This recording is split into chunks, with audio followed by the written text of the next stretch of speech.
Panginoong Diyos, Ikaw ang aming pastol at dakilang tagapagtanggol. Ako po si Pastor Fenton and welcome to All for Jesus Daily Devotion. Manalangin po tayo.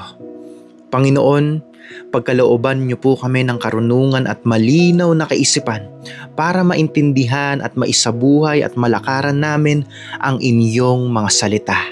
Amen. Let's read our scripture today in Awit chapter 23 verse 1. Ang Panginoon ang aking pastol, hindi ako magkukulang. Ipinapaalala sa atin ang salita ng Diyos na buo at sapat ang kanyang probisyon sa bawat araw ng ating buhay. Sa mundong puno ng kawalan at pag-aalala, napakadaling matakot na baka hindi sumapat ang ating lakas, ang ating pondo, ang ating kakayahan. Pero ang katotohanan mga kapatid ay kapag ang Panginoon ang nagpatakbo at nag-alaga sa ating buhay, hindi tayo dapat mangamba sa anumang pangangailangan natin.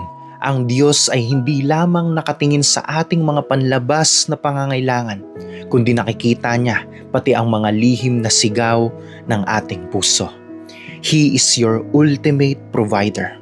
Ang kanyang biyaya ay hindi nauubos at ang kanyang mga pagpapala ay laging bago tuwing umaga. Kapag nararamdaman natin na tila pagod na ang ating katawan, ipinapaalala ng ating pastol na may mga lunti ang pastulan at tahimik na tubig siya na inihanda para sa ating kapahingahan.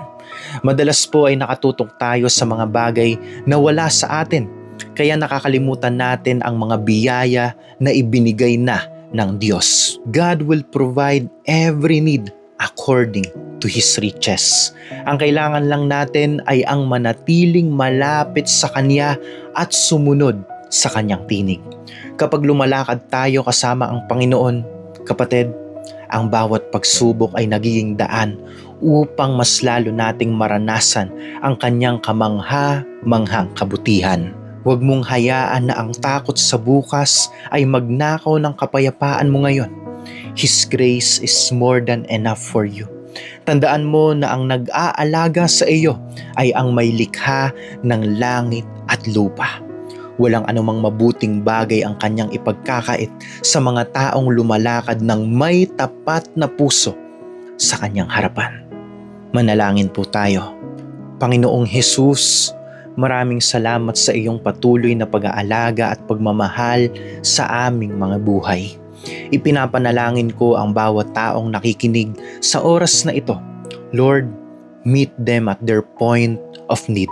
Pagpalain mo po ang kanilang mga pamilya, ibigay mo ang kanilang mga pangangailangan at punuin mo ng kapayapaan ang kanilang mga puso. Maraming salamat Panginoon, isinusuko na po namin ang lahat sa inyo. Ito po ang aming panalangin sa makapangyarihang pangalan ni Jesus. Amen. Kapatid, with God as your shepherd, you will never lack any good thing. Amen. Claim the blessing from the Lord. Ibahagi mo ang mensahe na ito and you can follow this page dahil araw-araw po tayong nagbabahagi ng patungkol lamang sa ating Panginoong Jesus. This is All for Jesus.